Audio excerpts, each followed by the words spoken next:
Hello, I'm Lisa Thompson, the State Board of Equalization's Taxpayers' Rights Advocate.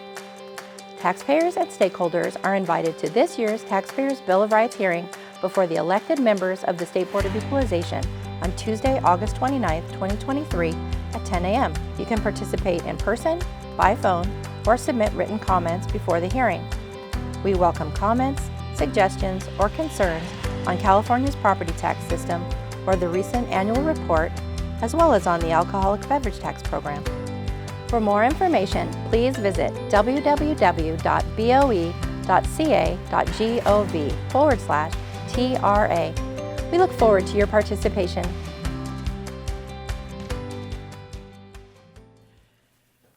With that, it looks like we have a quorum present, so we're going to go ahead and reconvene our meeting at 10:03 for our Wednesday, July 26th. If I can get Ms. Cicchetti. All right, let's get some logistics done. Let's just make sure that we know who is present. Yes. Mr. Vasquez is present, Mr. Gaines is present, and Deputy Controller Mr. Emron are present. Mr. Schaefer and Ms. Lieber are not present. All righty, then we've reconvened the meeting again from yesterday, and we will begin with the Executive Director's reports. Item number 9. The first one up is Ms. Stowers, Executive Director's reports. Report on the status of pending and upcoming organizational issues.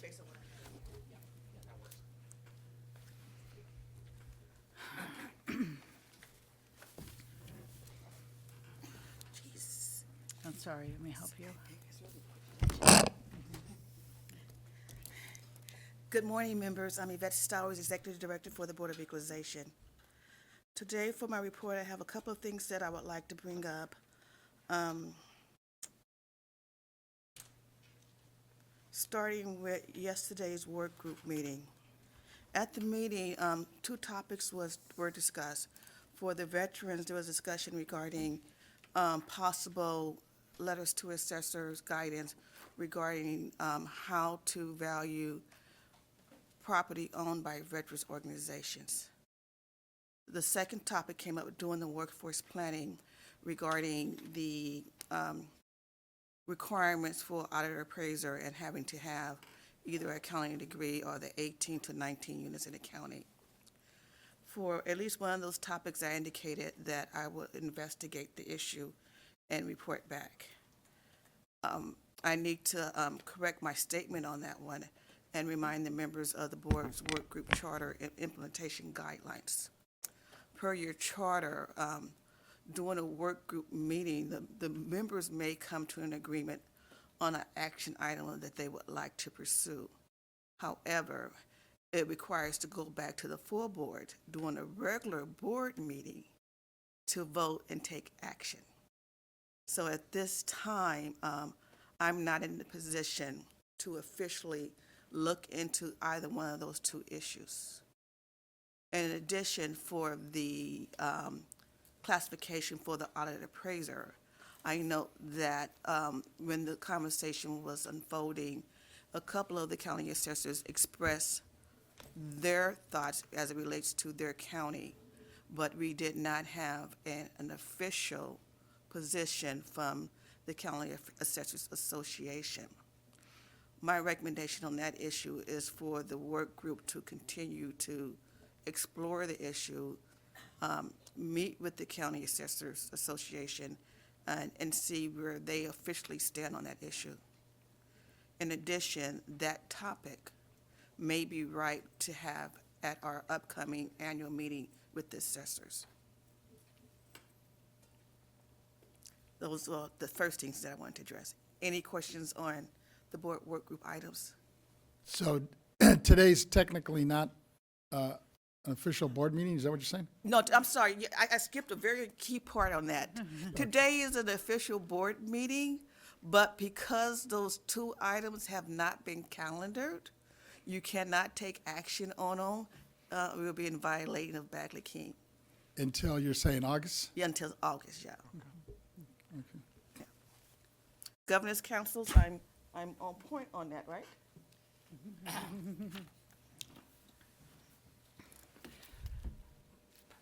Thank you, Executive Director Sowers, Chairman Vasquez, Deputy Controller Emron, Member Gaines. Yes, that is correct. It was probably an oversight on the public agenda notice. We probably should have had a report back item after the work groups so that you could take action on the work group recommendations.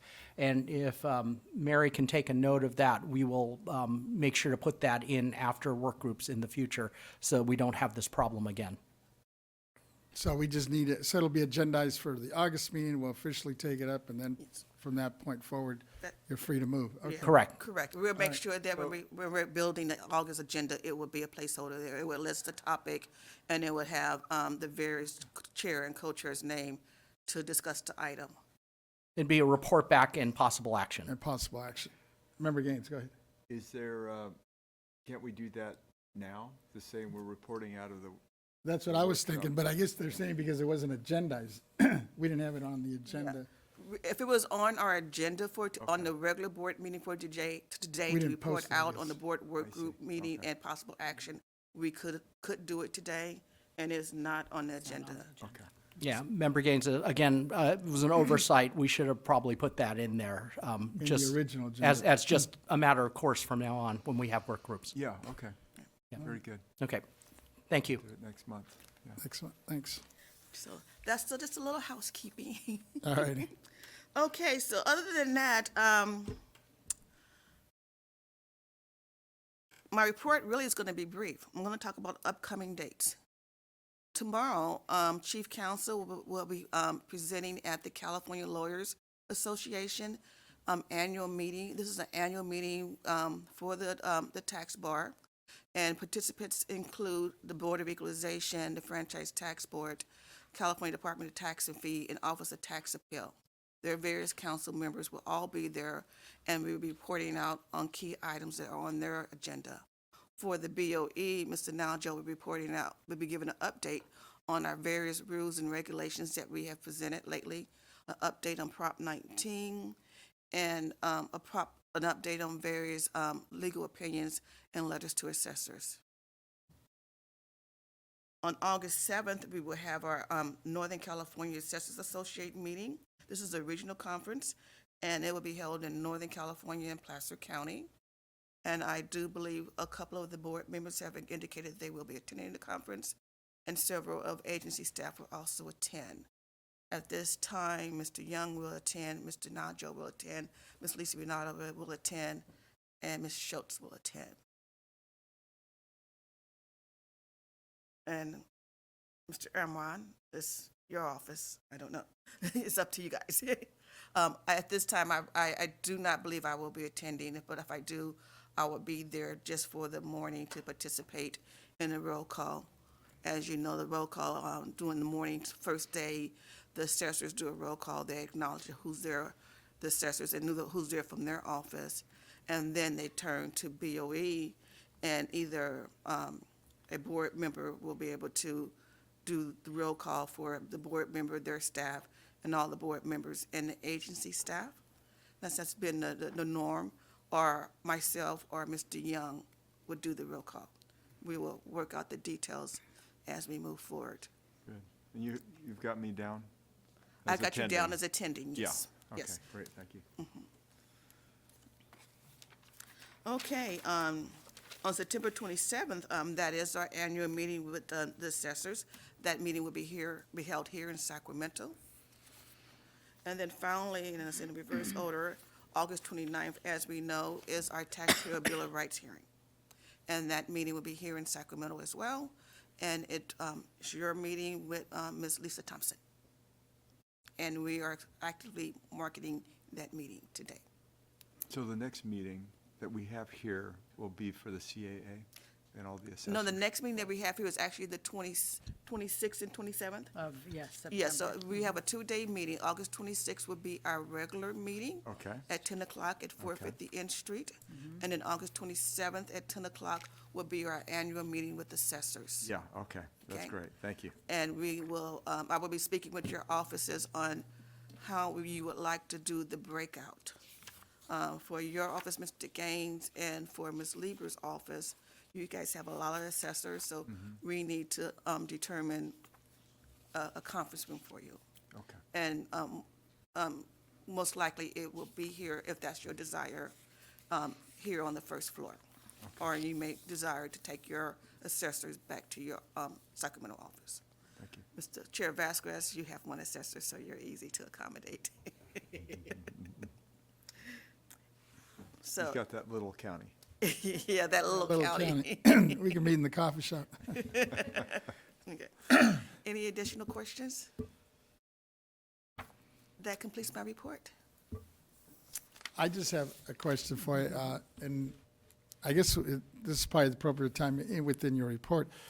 You know, remember Schaefer's not here, and I know he's been asking about trying to move the meetings, and I know you had mentioned, or you had sent us a memo in terms of the cost.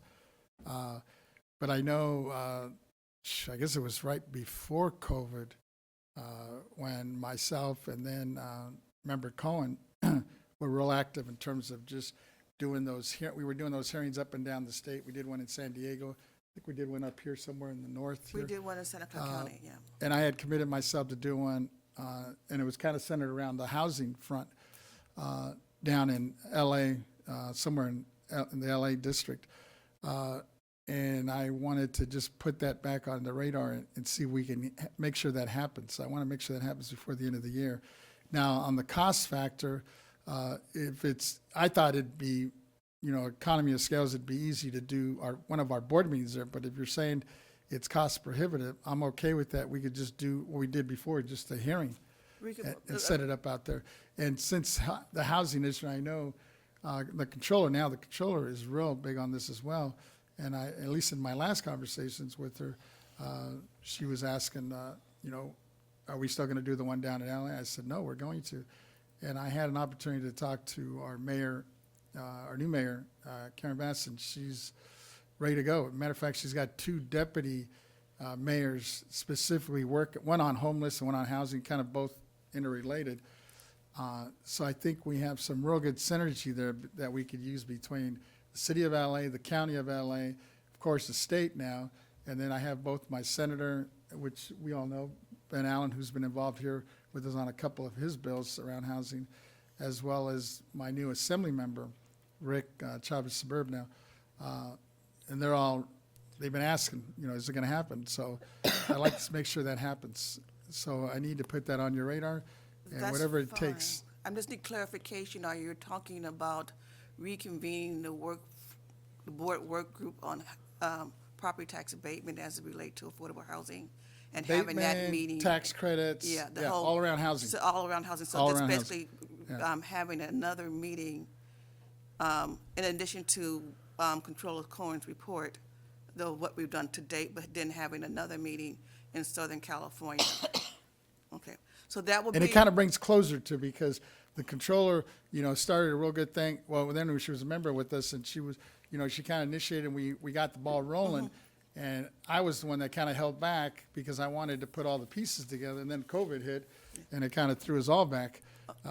So I'd like to get that back on not only on the radar, but just On the ra- get it on the calendar and move it. Okay, I'm trying to make a distinction between what we did prior to COVID, because what we did prior to COVID was more of informational hearings. And then when we went through COVID and we got tax swabby, and then we realized from the informational hearings that they were great, but we needed a forum where the board members can actually participate, and that's why we went to the board work groups. And so what I'm hearing, and correct me if I'm wrong, you're basically saying that you would like to have a board work group meeting in Southern California to discuss the affordable housing issues, the board work group property tax abatement as it relates to affordable housing. And that we all understand that that abatement includes exemptions and everything under the umbrella to have housing more affordable and to even address the homeless issues, because many individuals who are homeless is because of the lack of affordability. Exactly. And I think, and I had this conversation with then Controller Yee on this issue because I was hearing, and we were hearing from several of the presenters. I think, matter of fact, remember Kona at the time had some folks from New York here, and they were talking about how the state was a little bit more aggressive than we were and wasn't such an impediment. I think we're part of the problem up here in Sacramento in terms of making these folks jump to so many hoops, which makes it so expensive. And in my conversation with then Controller Yee, she was mentioning that I guess she had some housing initiatives that she was advocating for, and for whatever reasons, it got tied up between her and the treasurer, and it just never went anywhere. And I'd like to see if we could, as part of this informational hearings, kind of rekindle that. And now I think with the Controller Cohen, who I think is on the same page with us on this thing, I'm sure she'd be an ally and an asset for us moving this thing forward. And I'm hoping the Treasurer Fiona Ma would also work with us, because at the end of the day, I think we need to do whatever we can to expedite this, because I just don't see the nonprofit world solving this problem.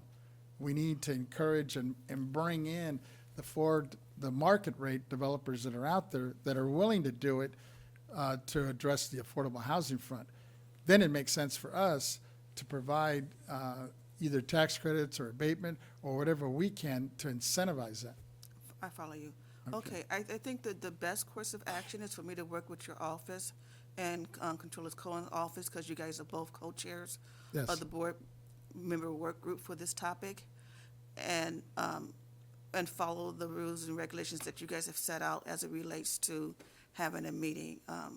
So the first thing is going to be finding a location. I'll take care of that. Yeah. I already have it locked Okay, up. okay, We okay. can use our city council chambers. Perfect. Okay, And I already told them about the costs, and I know there's some issues. I'll work with you on that. okay, perfect, okay. Same on the housing front. I have hotels that are willing to work with us, because I know we need to stay within a government rate, and I know Santa Monica's not cheap, but I have a couple of owners that are willing to stay within the government rate. Okay. So we're not going over budget on that. Perfect. Remember, oh yeah, Deputy Controller. Thank you, Chairman, and I appreciate the very bold idea here, getting out to Los Angeles, where you are aware is the heart of the affordable housing crisis, bringing stakeholders together, including the mayor, state elected officials, the local elected officials, and really seeing what we can do on that front end. Just in terms of the dates, I know you said end of the year. We're here about to start August. Did you have like any type of idea? Would it be fall or winter? I'd like to see if we could squeeze it in, sooner rather than later, but I understand, let's give ourselves obviously plenty of time to put this together, and also have a conversation with the controller, because I'm sure she's got a real busy schedule, and see if we can't work it in between our schedules. So, I'm open if it could happen, let's say November, December, I think that would be a great way to end the year, and Right. of course, I would love for the controller to be there too. So I appreciate it if you can get that back to her and work on her calendar. Of course, I'll be in touch with your office and of course the executive director too. Thank you. And I know, Member Gaines, you had a lot of input on this when we first started, because I know there's issues also in the rural Yes, counties, and I'd yeah. like to make sure we also embrace those folks as well. Yeah, thank you. We've been, I've been talking to my staff too about trying to do something in district. And so we're still discussing that, and I can coordinate through the executive director, and we'll make sure the dates all work out fine, and so we're not creating any Competing. issues there, right? Because if I understand it, there was a hearing in San Diego and in the Bay Area, but we haven't been to LA. We haven't, Okay, got it. yeah. And I took responsibility for that, but then all of a sudden, we got hit with COVID, and we just never really brought it back into focus, and I'd like to do it now. Okay. So just put that on your radar. I and- have it on the radar, board work group, meeting in Southern California regarding affordable housing Yes, by year end, November or December. thank you. Okay. Excellent. All righty. Mr. Ketty, what do we have next? Yeah, the next item. Item 10, operational priorities and quarterly budget report. Report on the status of operational priorities and the BOE budget. This matter will be presented by the Chief Deputy Director, Ms. Renati. Welcome. Good morning, honorable members. I am Lisa Renati, Chief Deputy Director. Today, I will report on some of the agency's operational priorities, as well as a quarterly budget report. I'm delighted to share, we have some positive developments regarding our efforts to bolster our workforce and enhance our workforce efficiency, workforce capacity and our efficiency. As regards our workforce, since our last meeting, we filled 2 positions. Both are professionals new to BOE and new to state service. And through consistent and proactive recruitment initiatives, we've reduced our vacancy rate to 14%. That reflects, the dedication we have to building our robust team. We also have initiated recruitment activities for over 80% of our current active, vacancies that we have. So we hope to have more information for you soon. So we're getting very close to that sweet spot. And we haven't been there for a long time, so that's exciting news. We continue to gear up for recruitment activities for this next fiscal year. We're in plans right now of where we're going to go and who's going to be on those in-person and online recruitment events. And we continue to emphasize our training and succession plans. The next item I'd like to talk about is our reorganization and a new position. I'm happy to share that it's been a 2-year project to reorganize our property tax department, and it's been successfully approved. We're returning back to a proven, tried and true method of having a property tax department with 3 chiefs. Currently we have an SAPD chief and a CAPD chief. And that change happened around 2009, where we joke, we were told to do more with less. We've tried that method, and it hasn't really worked out for us. So we're going back to the method that was employed at BOE for over 50 years, and that's going to be having a chief of SAPD, led by Jack McCool, who you guys know. We'll have a chief of our assessment practices audit survey division. So that'll be a dedicated chief just to working on our audit surveys with our county assessors and modernizing that program. And the third chief will focus on our assessment services, and those are the people that give all the advice and through LTAs and guidance to our assessors. They also work on our handbooks. They also do our certification and training. And they also do our LEOP and welfare exemption that we co-administer with the assessors. So going back to this method will allow us to have dedicated focus to these 3 important activities. Also allow a small promotional opportunity for someone. You'll have one person, and we can focus more on our core duties. So we're very excited about this new change, and those positions should be advertised very soon. Hopefully we'll get a lot of interest in those positions, and we'll be announcing those new promotions soon. I'd like to move on to our budget report. Our quarterly budget report for fiscal year 2022-23. This is the 4th of them I've done this year. Currently, the accounting department's working on our fiscal year end. Those reconciliations have to include that we have all the travel costs. There's probably a few outstanding travel claims for our audit department and the different people who travel around the state. So once those get posted, we'll have final numbers. Right now, our projections are to spend 87% of our budget. That's 87% of our position funding and 85% of our operational costs. If you'll recall, back in fiscal year 1920, our expenditure appropriated amounts, we were spending about 78%. So in the short time to go from spending 78% to spending 87% shows that we have made a dedicated focus to filling our positions. And so even though we've had retirements and people have left, we've kept maintaining filling those positions and bringing those people on board. So we are using the money given to us to do our duties. So that ends my report. I'm happy to answer any questions you may have. I just have one quick one, and it's more of a comment. First of all, thank you for your report, and real impressed with this 2-year effort you did to reorganize the whole property tax department. Looks like it's really taken off. Yes. It's Kudos. a lot of work to get done. But I have to thank, I can't take all the credit. I want to thank Executive Director Stowers. She supported me every single way. Kathy supported me, and Dave. They both worked on it. We pushed forward and pushed forward. We had some roadblocks in the way, and we just moved around them and got it done. So very excited. Great job. Member, our Deputy Controller, Aaron.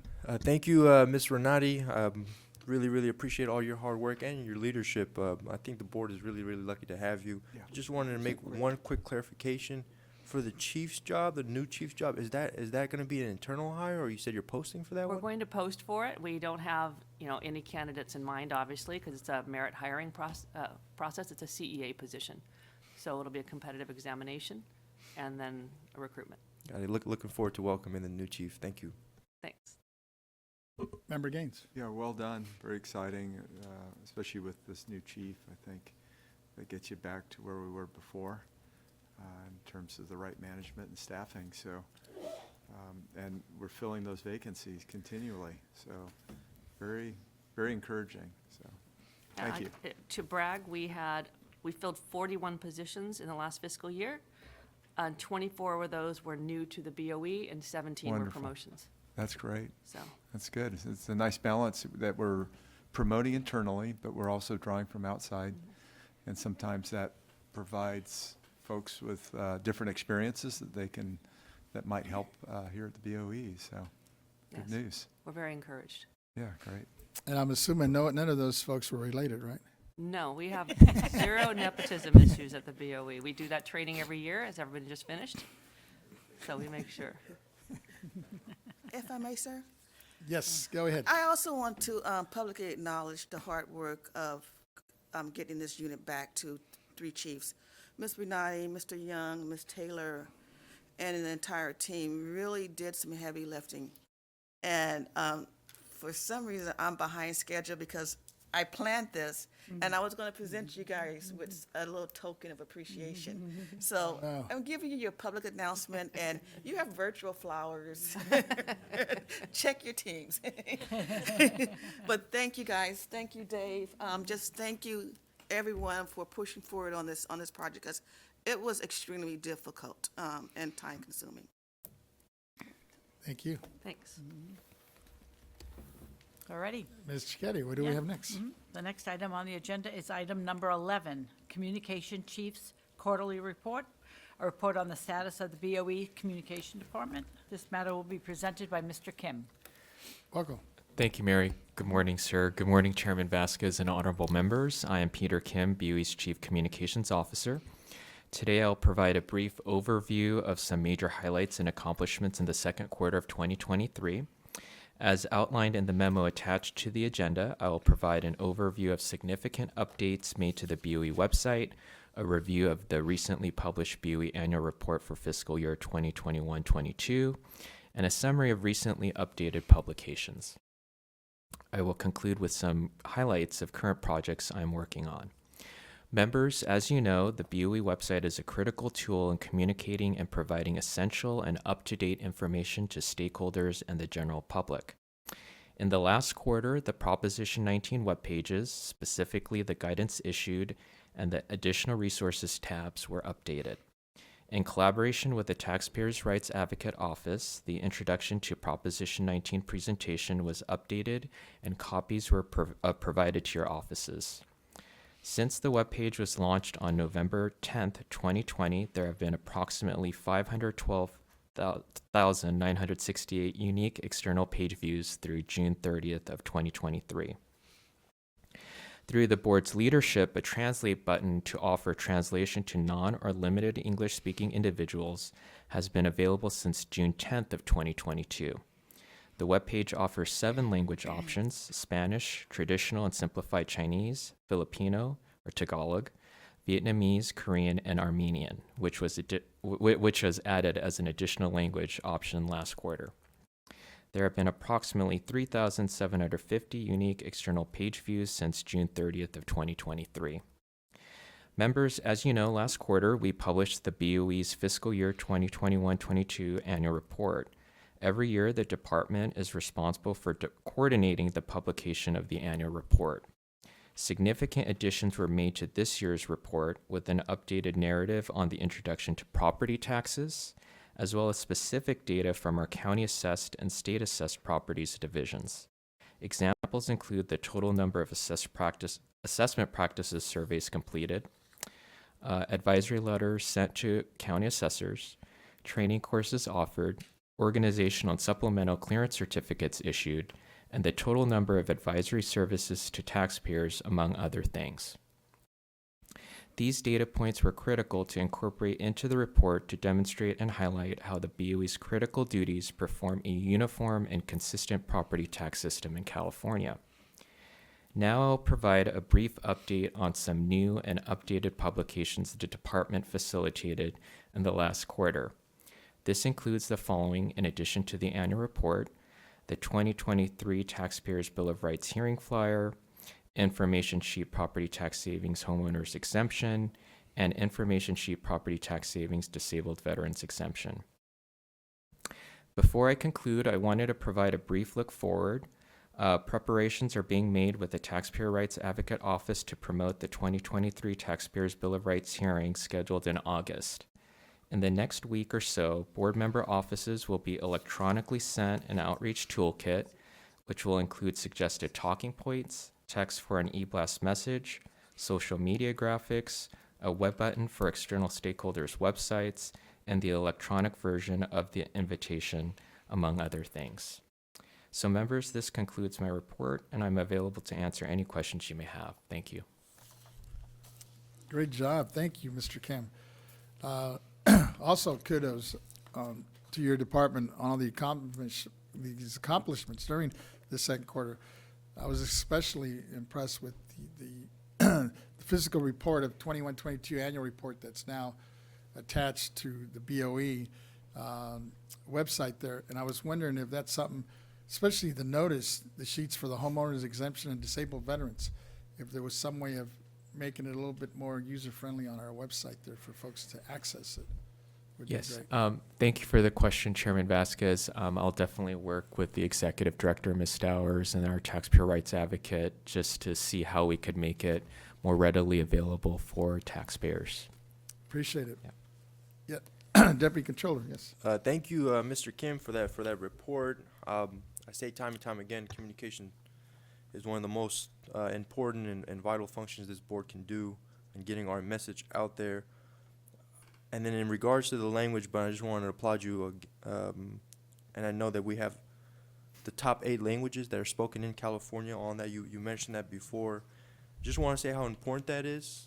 Number one, for those that English is their second language, but also for our children of California. We have one of the most largest and most diverse child populations in California. Half of our state's children have at least one parent who is an immigrant, and 60% of our young children live in a home where a language other than or in addition to English is spoken. So I think it's just important for them to see that there's going to be those options, and especially even myself as a young refugee growing up, I needed that type of help when I was assisting my parents. Moving on, I had one question too with the TRA flyer and the hearing. Is that broadcasted in other languages? For example, can I get that poster in Spanish or any Chinese language if possible? Yeah, thank you for the question, Deputy Controller Imran.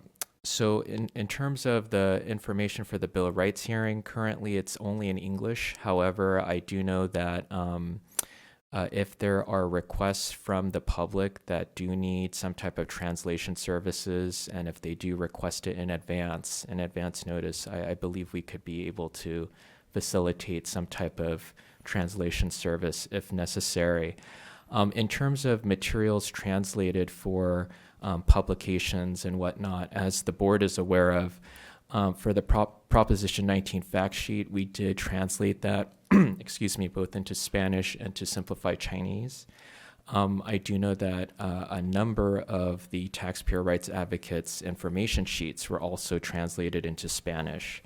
So I think when we see that there is a greater demand for translated publications, we could definitely consider those items for further outreach. So that is definitely a consideration we always plan for. I agree, and I appreciate that option being available. I know last year, we're getting ready for this year's TRA hearing. Last year, TRA hearing was great outreach, and it was a really great turnout too. So I can only imagine the more messaging that we get out there, the greater the participation will be. So thank you, Mr. Kim.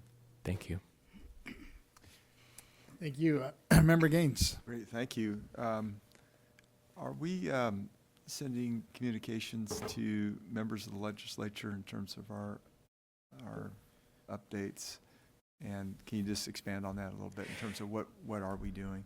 Yes, thank you for the question, Board Member Gaines. I work very closely with our Taxpayer Rights Advocate, Lisa Thompson, and as you know, for the Bill of Rights hearing specifically, what we do is we're basically a team, and so for her, similar to the outreach toolkit we provide to the board members, to the board.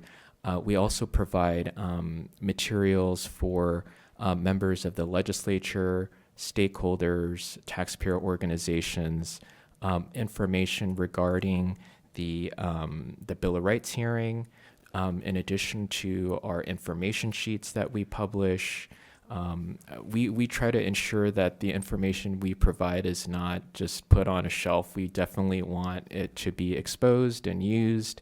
And so I believe we do have a robust communication with not only the legislature, but with all of our stakeholders. Okay. Yeah. And how often do we update the members of the legislature? Actually, the executive director, she has her advisory council, and we do have members from the legislative committees.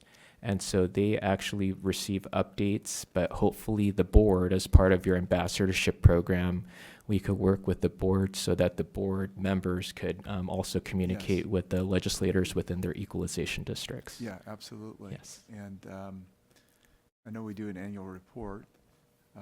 That's something that we could deliver. And then you do That's correct. quarterly. I don't know if we need to do quarterly or not, but we could Yeah, certainly make it kind of as a matter of routine Right. for us as members of the board to make sure we're communicating. Because I think the story's a good story. Right. We're making a lot of progress. Things are being well managed. We've got a great executive director and great management and a great team of employees. And I just think it's valuable to make sure that the legislature's updated. They've got so many things on their plate.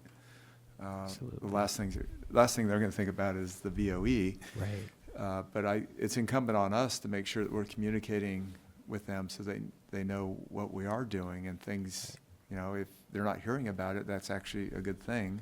Right. It should be, right, that we're Yeah. running it right. But I think we need to make sure that we're communicating that. And I'm wondering if you could reach out to my chief of staff, and we'll figure out what I can do on my end. Yeah, and thank you for that. I do know that I shared with the board that we just recently updated the Board of Equalization fact sheet, which is a Great. fact sheet that's simplified about what we do and our duties. And as the board is aware, we have quite a bit of new members of the legislature, and so hopefully that's a tool that the board members can use when communicating with new members of the legislature, because as you're aware, many of them are not familiar exactly what duties we may have. So hopefully that is a tool that's within the toolbox that the board and the agency could use. That's great. Yeah. And we could do outreach on Prop 19 also. I mean, Exactly. They The get PowerPoint presentation so was many calls. updated. Yeah, these updates on how many calls we're getting or hits on the website. Right, Yeah. right. Okay, great. Thank you. Thank you. Thank you. Thank you. Ms. Cicchetti, what's our, The next Next item on item. the agenda is item 12, Taxpayer Rights Advocate Office Report, update on activities of the Taxpayer Rights Advocate Office. This matter will be presented by Ms. Wing. Good morning, Chair Vasquez and Good morning. honorable board members. I am Margie Wing, Senior Specialist for the Taxpayer Rights Advocate Office. I am pleased to provide you with an update on the activities of the Taxpayers Rights Advocate Office to keep you informed.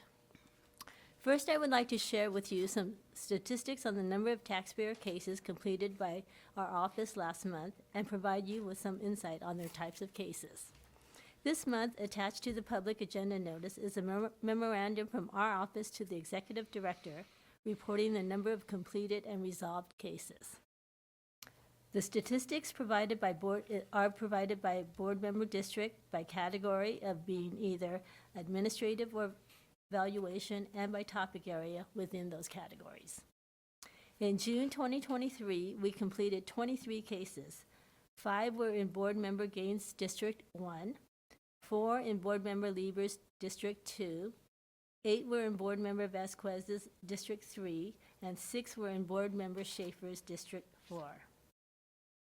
Of the 23 cases completed, 6 were from the administrative category and 17 were from the valuation category. The administrative category includes topics such as creating and mailing tax bills, refunds, penalty cancellation, defaulted taxes, access to data, special assessments, or direct levies on the property tax bill.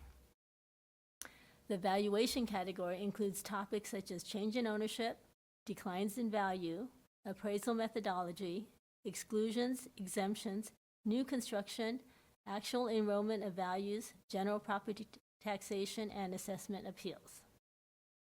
With respect to the administrative category and its 6 cases in total, 1 involved creating and mailing of tax bills, 1 pertained to delinquent or defaulted property taxes, 2 pertained to penalties or penalty cancellations, and 2 in the other category, which dealt with ownership of property on a tax bill and historical payment information for property taxes on a parcel.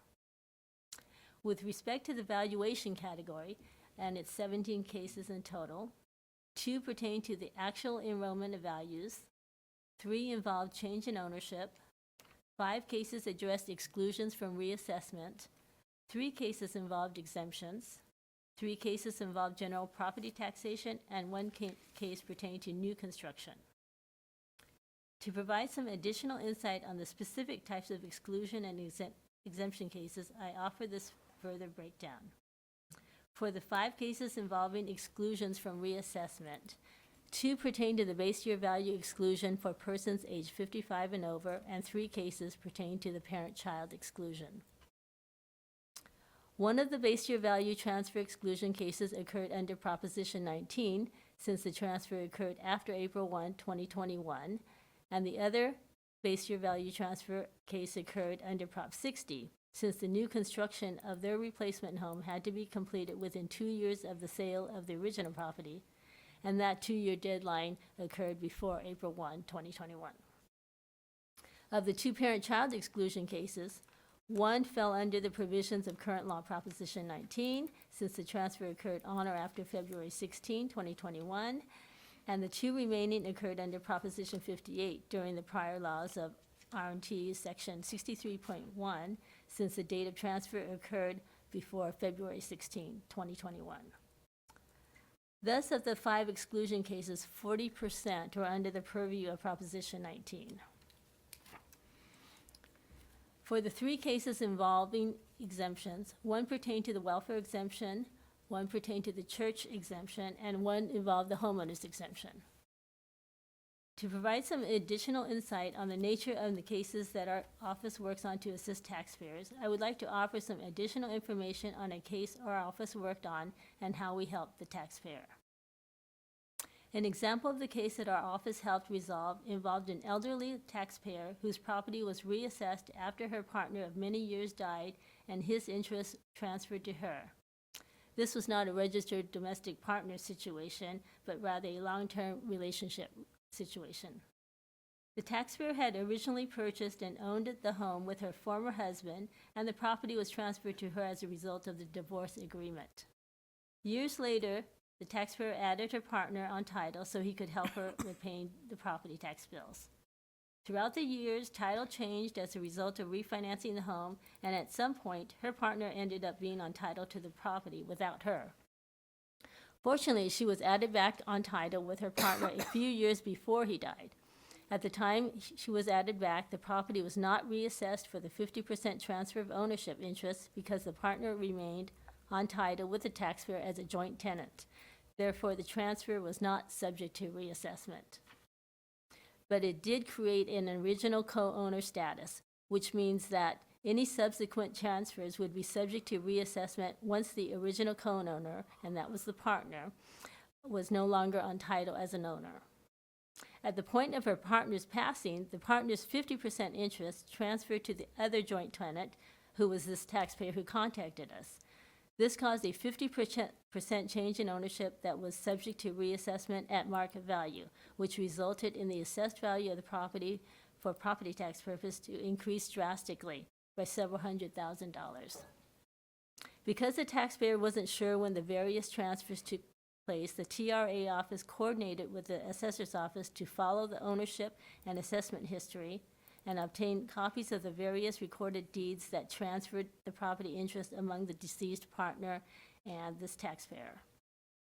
Our office examined the statutory provisions for exclusions from reassessment under the co-tenancy exclusion and and explain to the taxpayer that a transfer or termination of a joint tenancy interest is subject to change of ownership unless an exclusion occurs. Exclusion applies. We explained that because she lived with a descendant for many years and was entitled to the property as a joint tenant, we believe she could qualify for the co-tenancy exclusion under Revenue and Taxation Code Section 62.3 and Property Tax Rule 462.040. We directed her to the resources on our agency's website where she could read about such exclusion and provided her with a link on the county assessor's website to claim the form BOE 58AH affidavit for co-tenancy residency.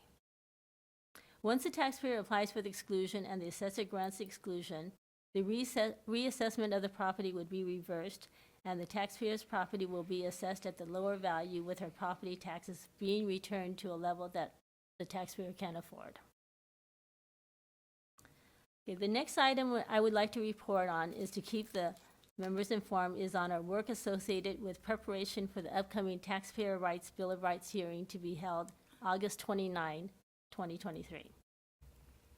At June's board meeting, Ms. Thompson updated the members about the distribution of posters and flyers to local agencies involved in California's property tax system so they could post them and have them available in public areas of their offices. She also shared with you that the LTA was issued advising assessors and interested parties about the hearing so they are aware of the opportunity to attend and participate in the hearing. A public service announcement was recorded and has been posted to the Taxpayer Rights Advocate webpage for the Taxpayer Rights Board hearing. So they are aware of the opportunity to speak before this elected board and to have their voices heard.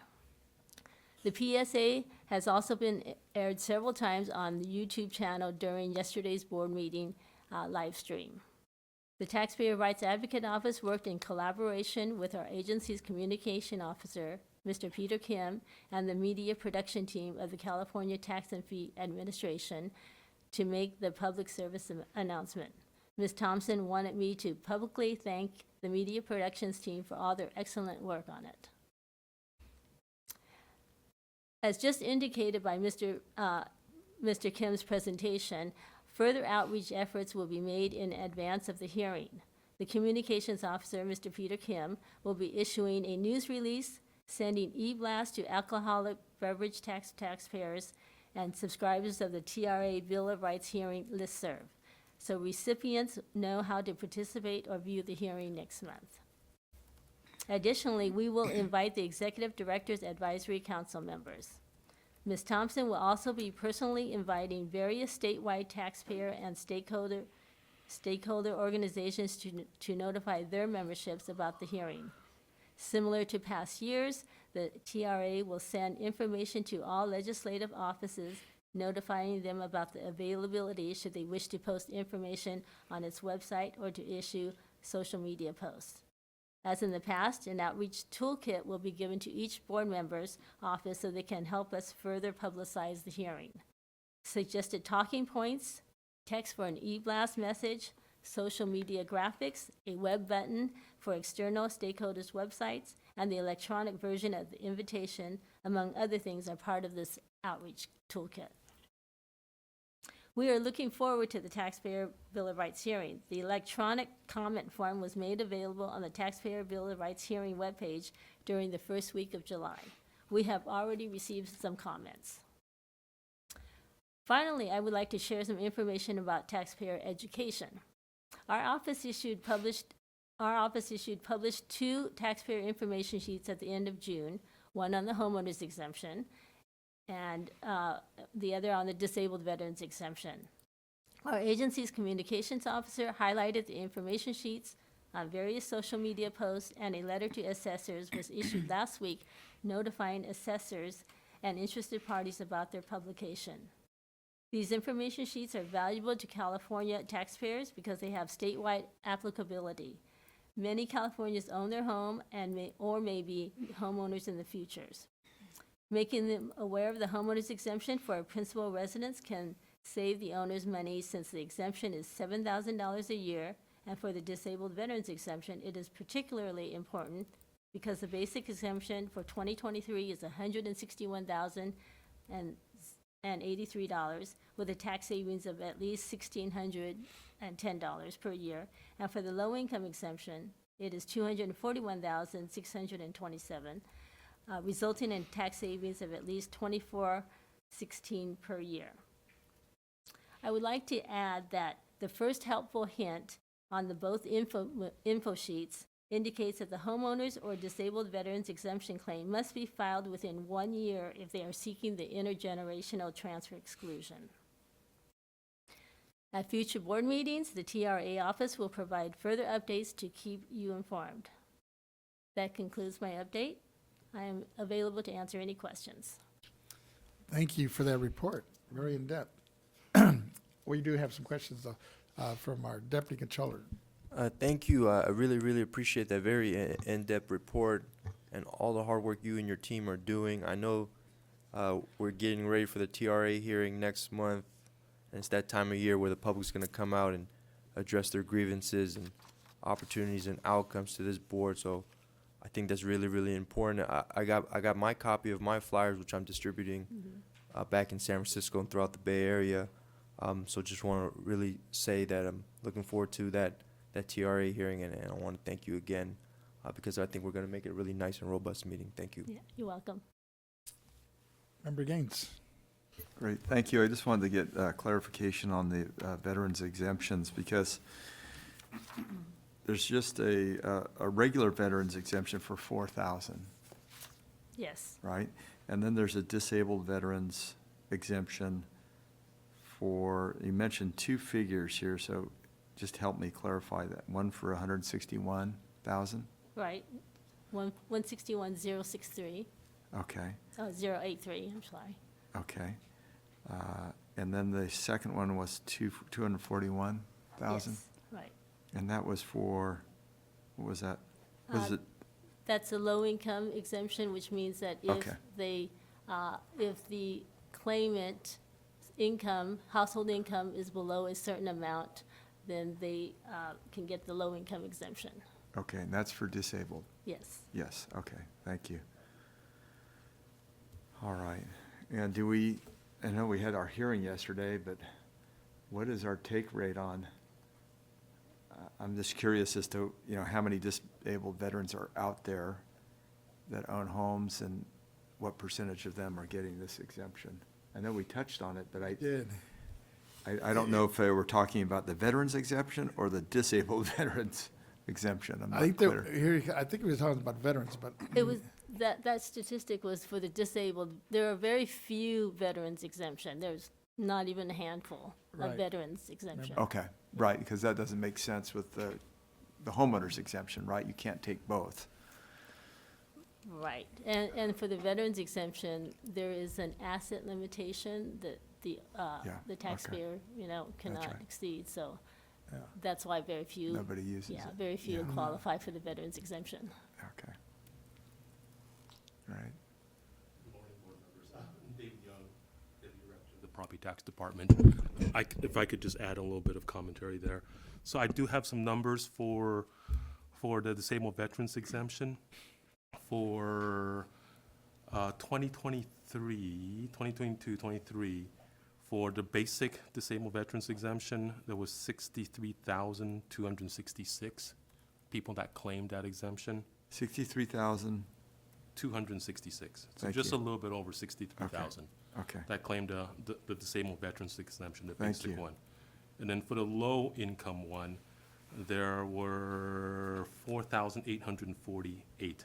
So just a little under 5,000 that claimed the disabled veterans. So the grand total is individually, so for the disabled, the basic one is low over 63,000, about $8.8 billion was exempted off the roll for that one. Yeah, And for the low income one, 48,000, over 48,000, 4,800 exemptions, and a total of about $1 billion exempted off the roll. yeah, So- that's significant. Yeah, so in total, just a little under $10 billion was Yeah. exempted off the roll. Yeah, that's great. Good. I just, a lot of numbers were thrown out yesterday. Yeah. And so it's really nice to get this clarification. I'm surprised you have that right at your fingertips. It was, yeah, I came ready. And then for just the regular homeowners exemption with 23, fiscal year 2023, there was just a little over 4.7 million of those. So Yeah. while those are only a $7,000 exemption, or about $70 off your $70, tax bill, because there are so many of those, over $33 billion was taken off the roll Yeah, for the okay. homeowners exemption. It's just the numbers. Yeah. There's so many of those. Yeah, oh, yeah. Wow, that's really helpful. Thank you. I appreciate it.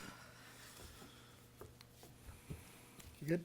Very good. There's another question on this other end from our Deputy Controller. Mr. Young, I had one follow-up question. Those are the 2022, 2023 numbers, and Correct. I don't know if you have the data in front of you, but if you're looking at the trends, is there any upticks here or decreases in those exemptions being claimed?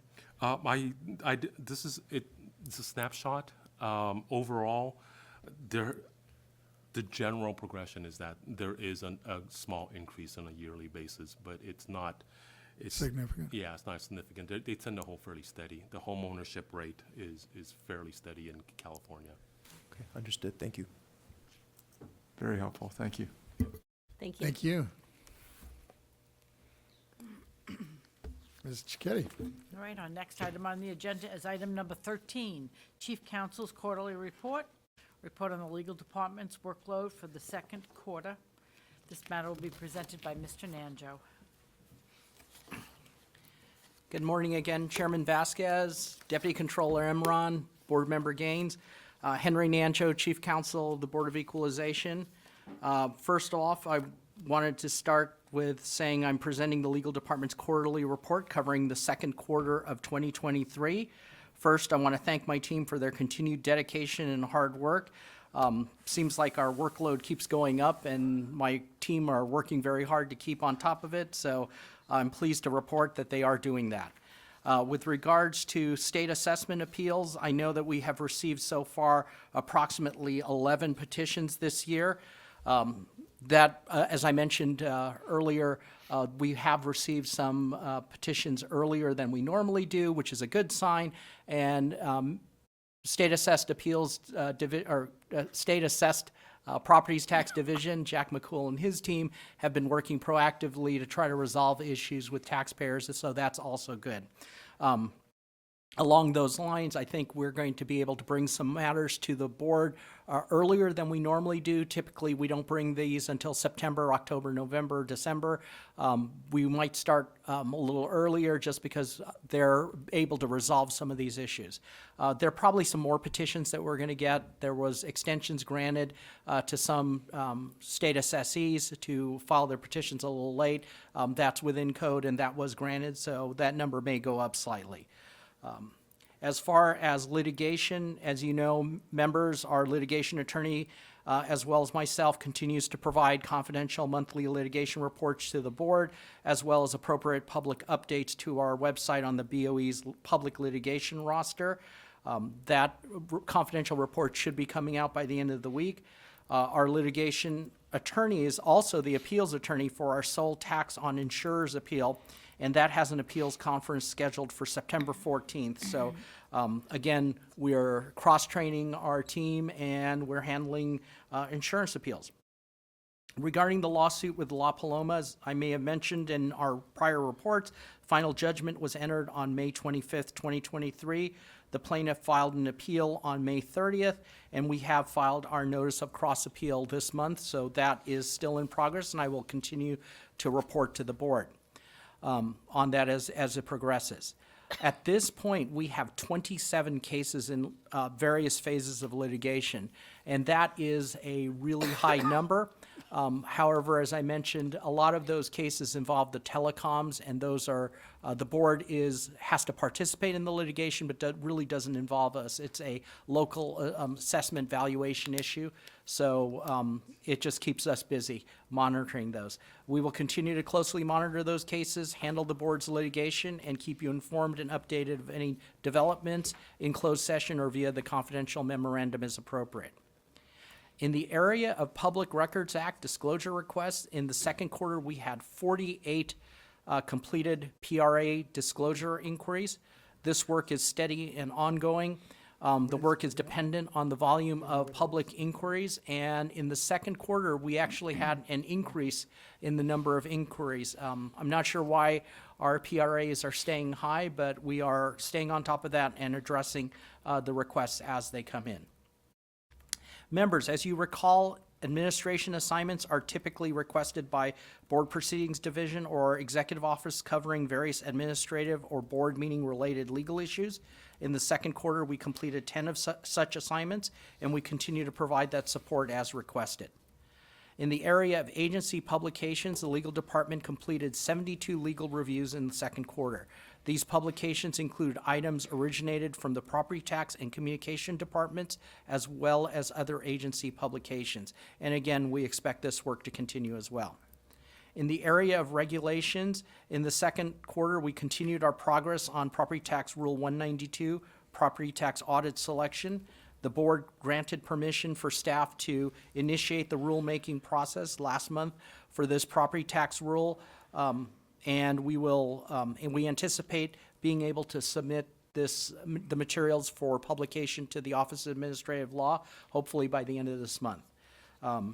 In the area of tax program technical advice, in the second quarter, the team responded to 50 email inquiries and 49 phone call inquiries, and we also completed 11 special projects.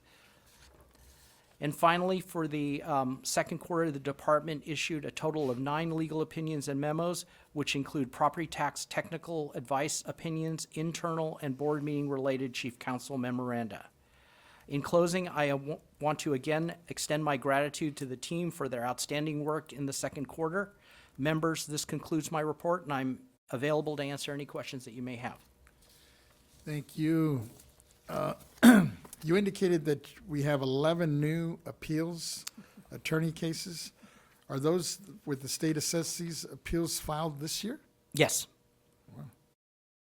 And that's not really an unusual number. We usually What have. do we usually average? We usually have somewhere in the neighborhood of 15 to 20, sometimes a little more than that. So it's actually a lower number than we usually have. And a lot of these are penalty, not a lot, but some of them are penalty assessments, or which are penalty abatement cases, which are pretty straightforward. Yeah. Where are we in terms of reviewing the AAB training course submitted by Tom Parker, and what is the projected timeline for sending that back to the board? Thank you for that question, Chairman Vasquez. We actually completed our review, legal department did. We're just coordinating with property tax department. At this point, we don't see any issues with the materials that Mr. Parker has presented. I did want to follow up with Mr. Parker as to get an understanding of how he intends to present or use these materials. So as soon as I get that response, we should be good to go to be sending that to the board members for their review. Appreciate it. Absolutely. All good? Okay. I think we're good. Thanks. Thank you very much. And you know what? I forgot to mention. Yes. You have a couple new staff members here, no? Or are they not attorneys that are in the audience? There was Norm Scott. He's our retired annuitant who helps with governance. Oh, okay. Yeah, he was here yesterday, but unfortunately, he is not. I don't believe he's still here. Ms. Himovitz, our regular governance attorney, is back, so she's with us. So, Okay. thank you, though. All right. Ms. Cicchetti. Sure.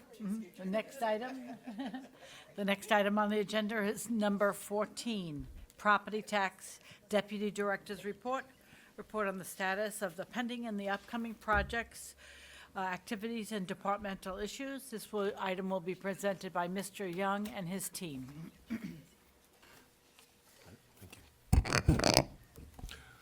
Good morning, Chairman Vasquez. Good morning. Honorable team members, David Young, Deputy Director of the Property Tax Department for the record. So for today, we have 4 updates for you. The first 2 will be by Ms. Schultz, the manager of the County Assessed Properties Division. She will present letters to assessors and training and certification.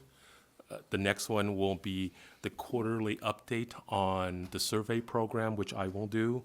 And then the last report will be on what's going on at the State Assessed Properties Division by Mr. McCool over there. So if you guys are ready, I will go ahead and have Ms. Schultz start the first one. Good morning, Chair Vasquez and honorable board members. Today I will provide you with a brief report on letters to assessors. Attached to this month's agenda is a memo on letters to assessors, which provides a list of the LTAs that have been issued since our last board meeting. In addition, the memo provides a link to the BOE's website where a list of all LTAs can be found that have been issued to date. As of the date of the attached memo, BOE staff has issued a total of 23 LTAs for calendar year 2023. Since our last board meeting, 3 of those LTAs have been issued and are summarized as follows.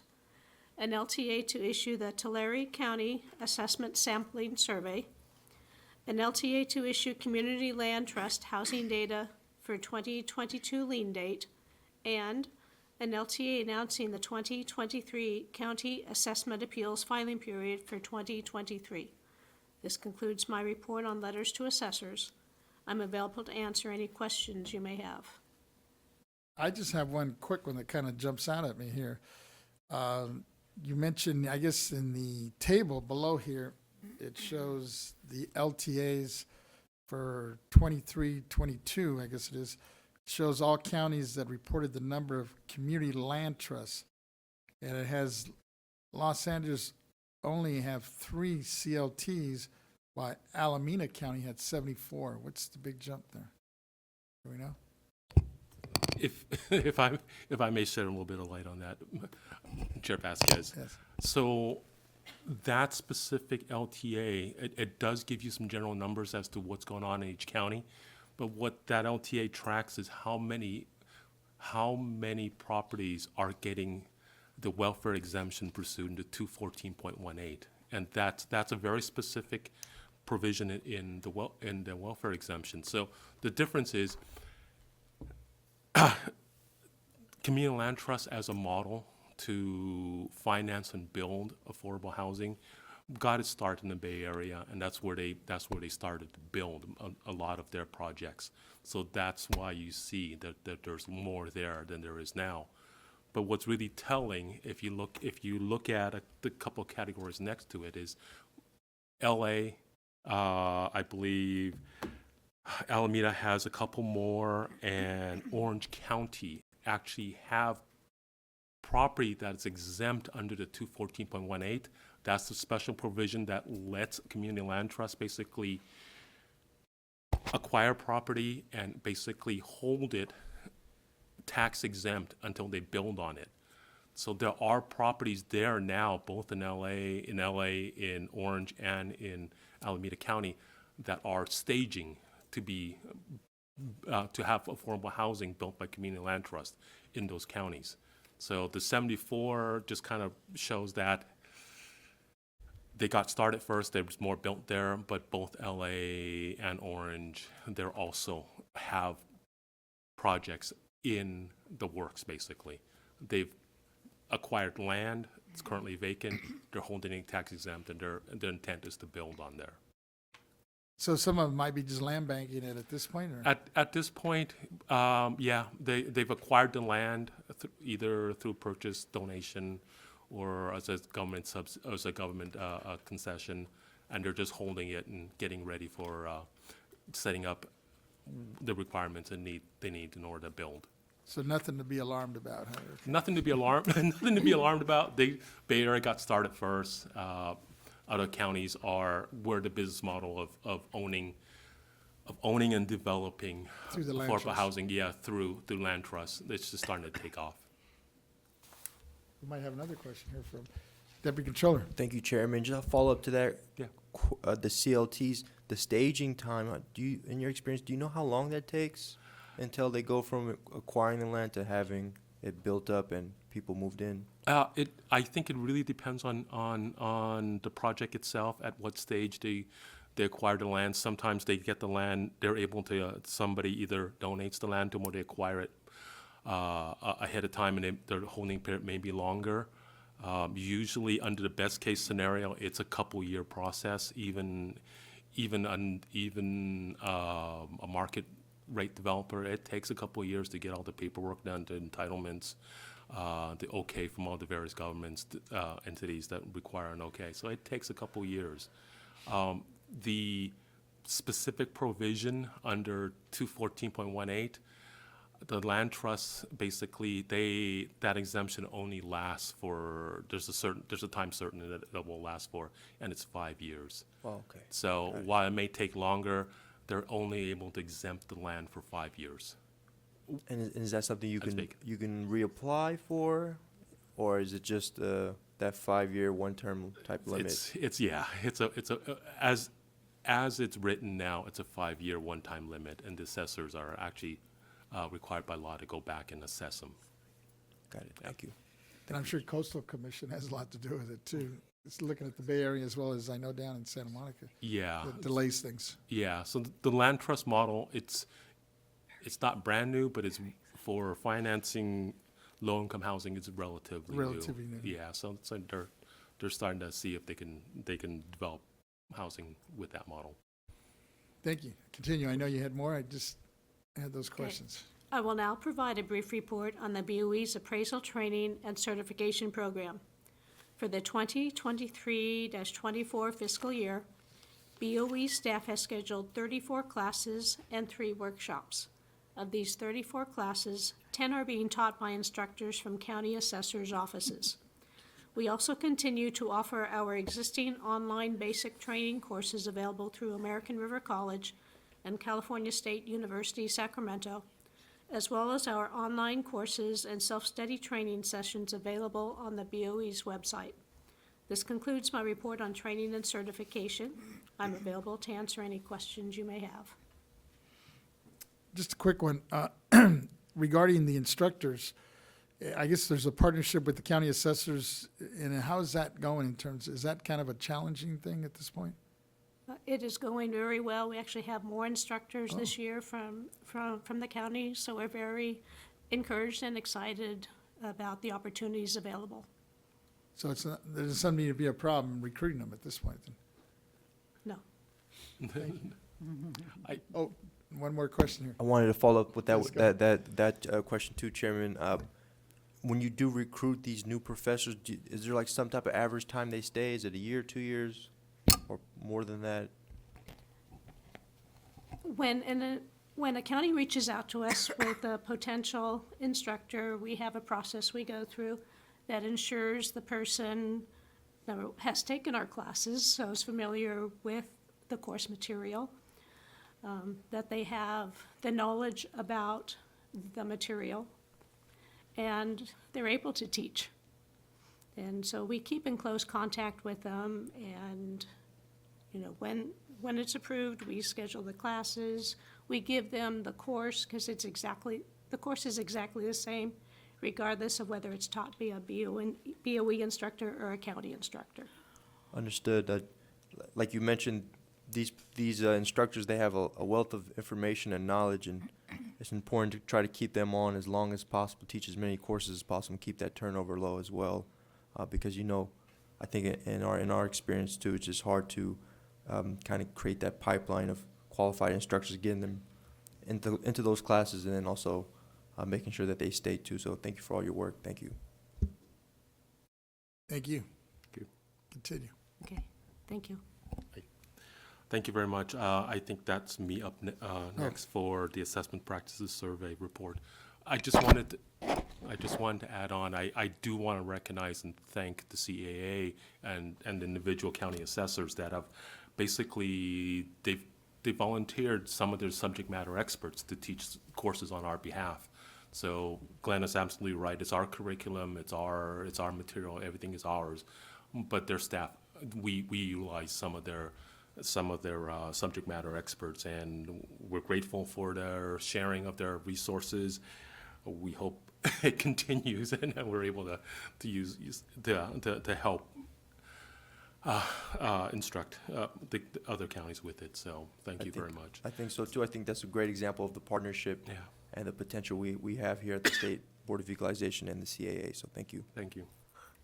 So I will give you the quarterly report for the for the Assessment Practices Survey Program. During the second quarter of 2023, the Board of Equalization issued 2 Assessment Practices Surveys reports. Before I review the published reports, I'll provide some background information for context. Pursuant to Revenue Taxation Code, Government Code 15642, the Assessment Practices Survey shall show the extent to which the assessment practices are consistent with or differ from state law and regulations. The primary objective of a survey is to ensure the assessor's compliance with state law governing the administration of local property taxation. This objective serves a threefold purpose of protecting the state's interests in the property tax dollar, promoting fair treatment to taxpayers, and maintaining the overall integrity and public confidence in the property tax system in California. Government Code Section 15640 and 15642 defines the scope of an assessment practice survey. As directed by these statutes, the survey addresses the adequacy of the procedures and practices employed by the assessor in the valuation of property, the volume of work of assessing such property as measured by property types, and the performance of their duties, of other duties enjoined upon the assessor. Pursuant to Revenue and Taxation Code, Section 75.60, the board determines through the Assessment Practices Survey Program whether a county's assessment role meets the standards for purposes of certifying the eligibility of the county to continue to recover costs associated with administering the supplemental assessments. Such certifications is obtained either by a satisfactory statistical result from sampling of the county's assessment roll, or by determining by the board's survey team that there are no significant assessment problems to the county. So with that, I will go ahead and highlight the 2 that were published for the second quarter of 2023. The first one was Monterey County. Monterey County had a survey done in which we looked at their procedures and practices. It was released on May 30th, 2023. So for Monterey County, we took a look at their 21/22 assessment roll, and we looked at basically 3 areas. One, the first area was administration. We reviewed the assessor's administrative policies and procedures that affect both the real property and the business property programs. Specific areas reviewed include budgeting and staffing, workload, assessment appeals, and exemptions. In this area, the assessor was effectively managing their workload, the assessment appeals, and exemptions program, and we made no recommendations on the administrative portion of their of the review. The next area we looked at was the assessment of real property. We reviewed the assessor's program for assessing real property. Specific areas reviewed include properties having experienced either a change in ownership, new construction, declines in value, and certain properties subject to special assessment procedures, such as mineral properties. In the area of real property assessment, the assessor has an effective program for new construction and declines in value. However, we did make some recommendations. We made a recommendation for the improvement in their change in ownership program and the assessment of mineral properties. The last area we looked at was the assessment of personal properties and fixtures. We reviewed the assessor's program for assessing personal property and fixtures. Specific areas reviewed include conducting audits, processing business property statements, and business equipment valuation. We found, in general, their program was very effective. However, we did make a couple of recommendations. And the recommendations was to improve their audit program and to improve their business property statement programs. So despite these recommendations, overall, we did not find any major assessment issues, and we were able to certify them to recover their administrative costs associated with supplemental assessments. So overall, couple recommendations, but they were doing a very good job. The second survey that we published was for Tulare County. Tulare County was a little bit different. Tulare County was chosen for a sample-only review. So what we did was we took a random selection of their assessment roll. Our team went through and made sure that they were reassessing items they should have for change in ownership and for new construction. And then we did a review appraisal on each one of those samples, and we came up with what we thought the value should be, and we compared it to what was actually on the roll. So the ideal assessment ratio should be 100%, meaning that our values and their values match. They came up with their assessment ratio came out to be 97.86%. So it was very close. The minimum is 95%, so you have to have 95 or better. They got 97.86, and their absolute difference as a percentage was only just a little bit over 3%, 3.06. The limit for the absolute variance is 7.5, so they fit well within the limits. So because they meet the quantitative requirements, over 95% matching and less than 7.5% absolute variance, we were also able to certify Tulare County to recover their administrative costs for supplemental assessments. So those are the two that were published for the second quarter of 2023.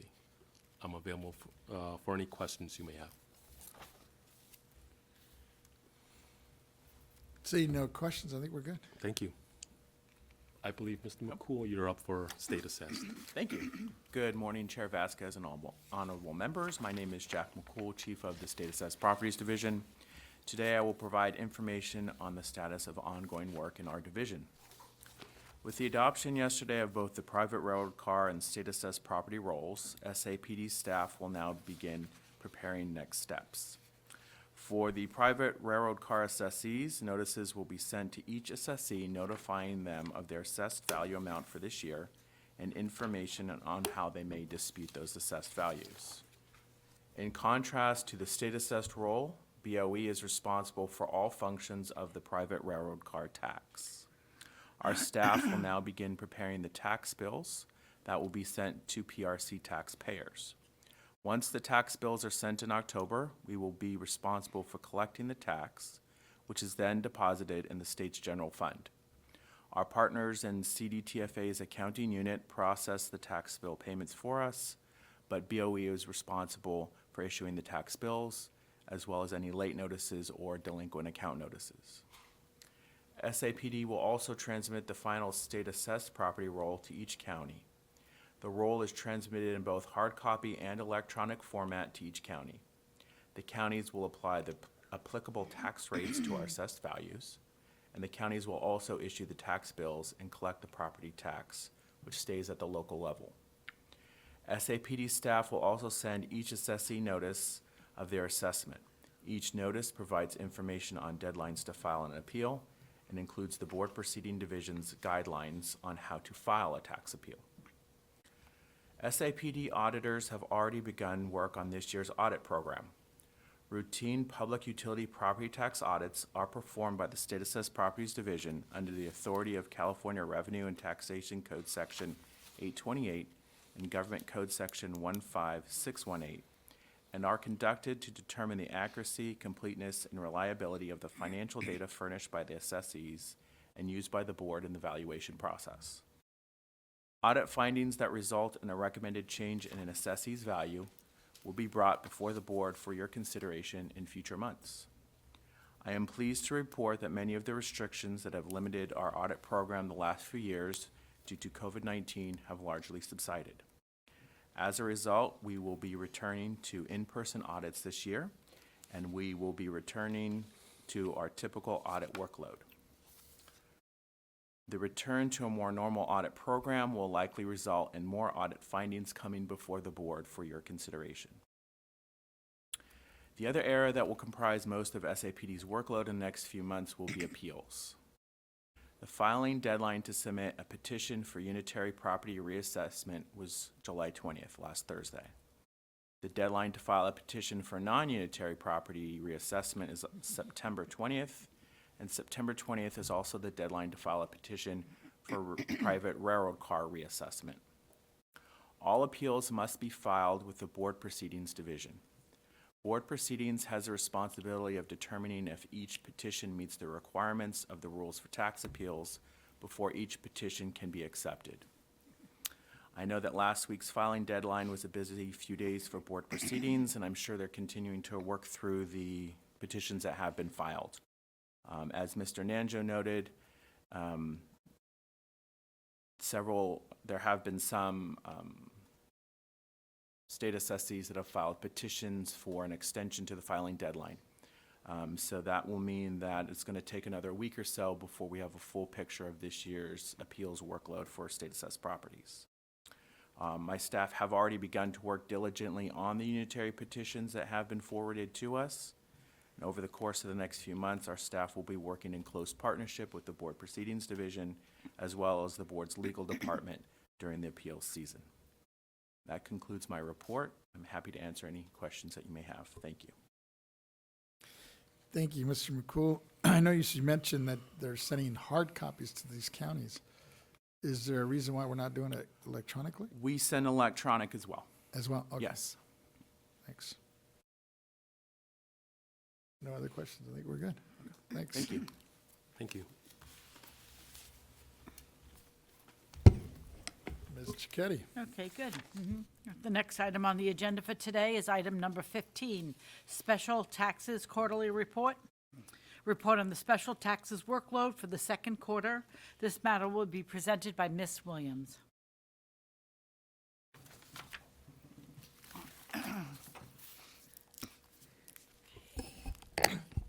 Good morning, Chairman and members of the board.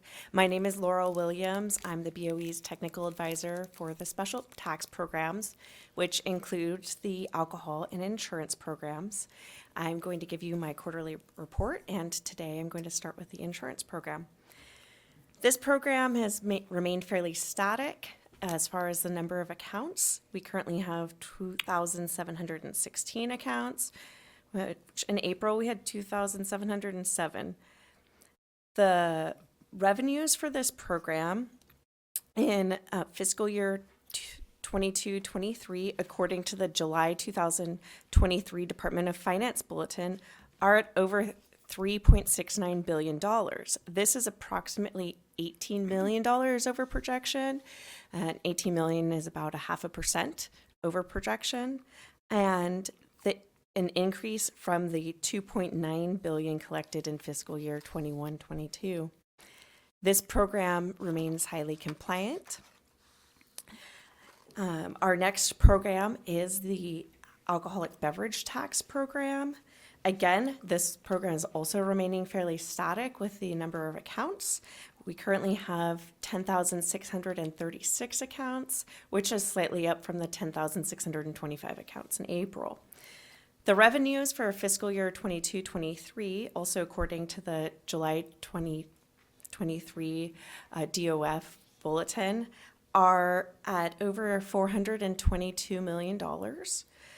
This is approximately $11 million below forecast, and a decrease from the $429 million collected in the previous fiscal year. However, both the June month of June of 2023 and the second quarter 2023 returns were recently filed, so they were not included in this calculation. However, they do fall before the end of the fiscal year. So likely once those are reconciled and added in, the numbers will change in an upward direction. The opt-in, opt-out rate for the wine grower program remains relatively consistent.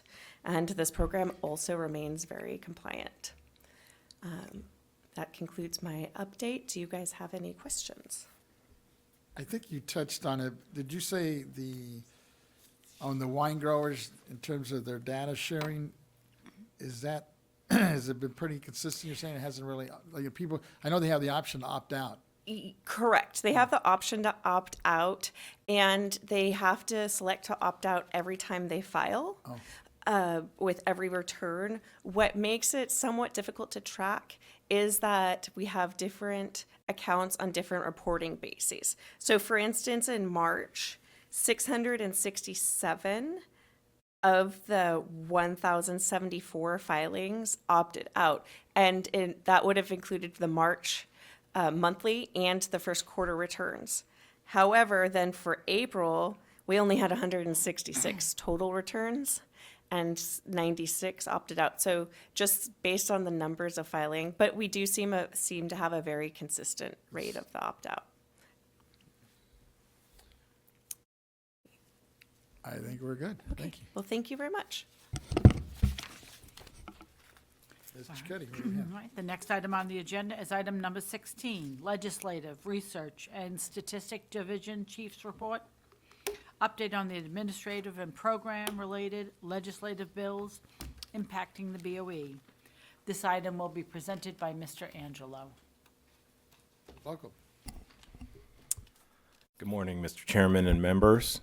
Ted Angelo, Chief of the Legislative Research and Statistics Division. Today I'm going to give a brief summary of the bills we're following that could impact the BOE's tax programs and administration.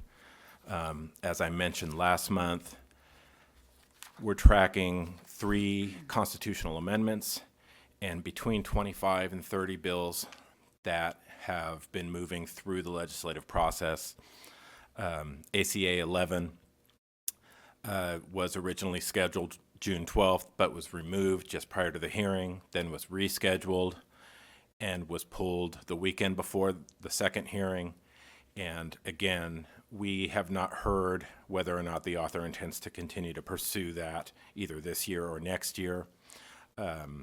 So there's nothing new on that other than information going to the legislature, being very helpful, as we've discussed in many capacities today, about the great work that BOE is doing, and that being relayed in the building and beyond.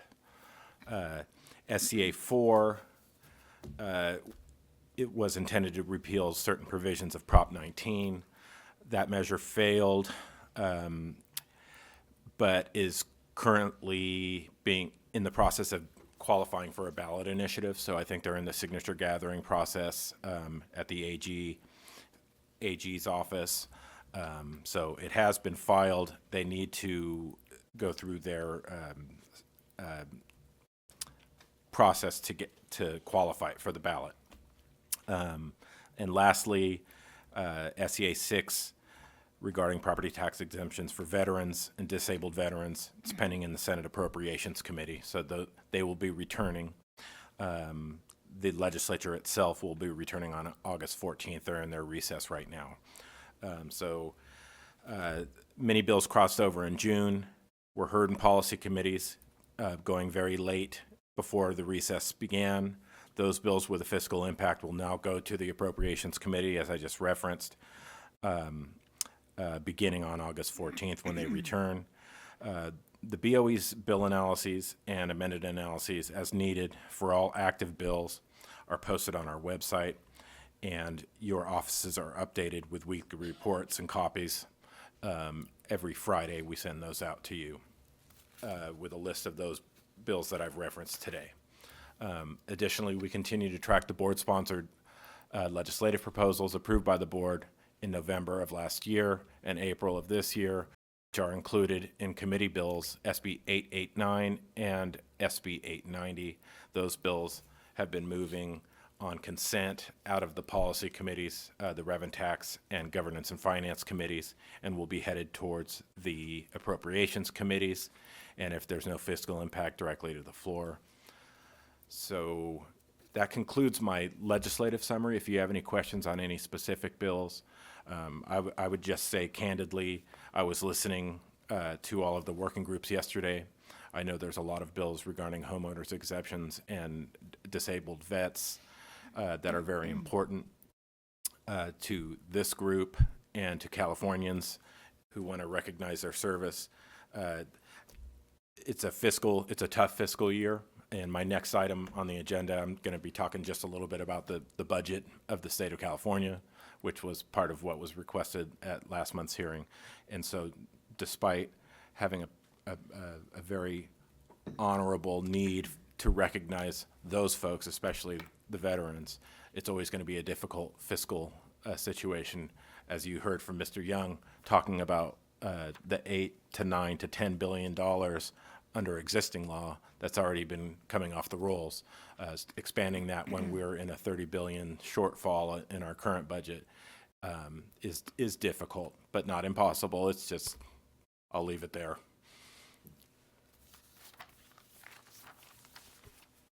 You did mention SCA 2. You're saying that's going looks like the signature route. Is that correct? It depends. If you're talking about SCA 2 Yes. from last year, Yes. that's going to the March ballot It is. regarding public housing projects. Okay. But that bill, that constitutional amendment qualified for the March ballot regarding public housing projects from 2022. It did qualify, you say? Yes. Okay. So that will be on the March ballot next year. Next The year. ones I referenced today are still in process. In the process. Yes. And what's the cutoff on those? ones Well, that are- they could be taken up anytime this year or next year, constitutional amendments. No, but you said they're in the process, meaning they're not signature gathering like Oh, SCA 6. no, the one for SCA 6 Right. is Right? in the process And that's when's their of qualifying for, for qualifying for the ballot. Right. That would either be best case scenario, primary March of next year, but more likely the general of next year. But we would know that, isn't there like a cutoff, like they have the signature gathering has to be done by, is it July, August? Right. They've met their 1 month qualification. I forget what the next step is on the deadline. I can research that and we'll No problem. let your offices know. But they are in process, and we just recently received updates that they're in the signature gathering process. So what those deadlines are, I don't have specific information on that. I hope you can hear me okay. And you kind of touched on the veteran and disabled bills that are out there. We don't have a number on those, do you? There's at That are least still alive, I guess, because some have died, right?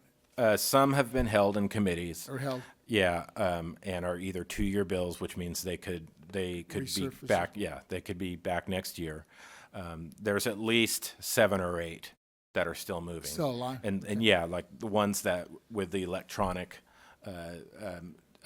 acknowledgement that was talked about yesterday, that bill's on consent, and so that one's going to be probably moving towards the governor quickly. Others that have a more fiscal impact. So there's about 7 or 8 that are moving right now, and a couple that will be 2-year bills. Thank you. I think we have Member Gaines. SCA 6, was that for affordable housing?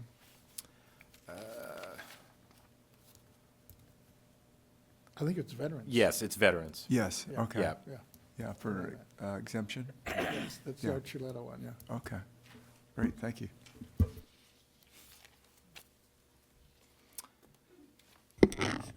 I think we're good. Now you're moving forward. Okay, Ms. the Cicchetti, next I item, guess we yeah, need to- let me announce it. Yes. The next item on the agenda is item 17, State Budget Fiscal Year 2023-24, an overview of the state budget for fiscal year 2023-24. This item will be presented by Mr. Angelo.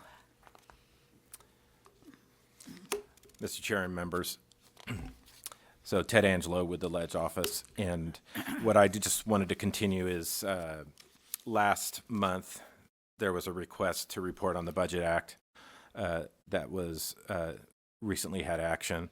In June and July, Governor Newsom signed SB 101 by Senator Skinner, which was the major Budget Act bill of 2023.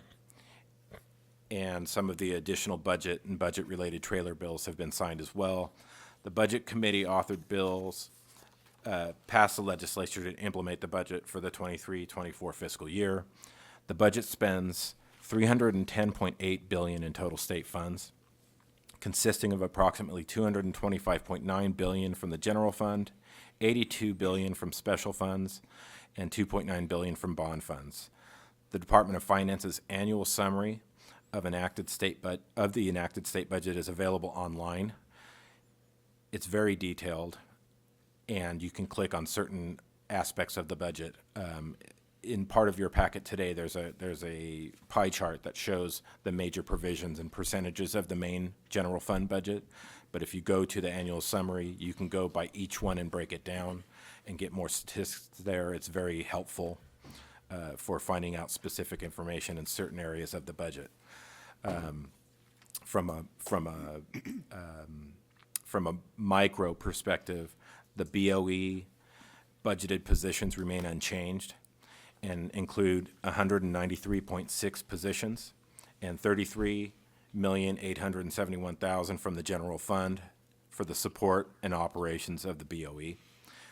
Below is a comparison in the chart in your paperwork that shows the BOE's budgeted amounts for fiscal years 22-23 and 23-24, and as you can see, they're very almost identical.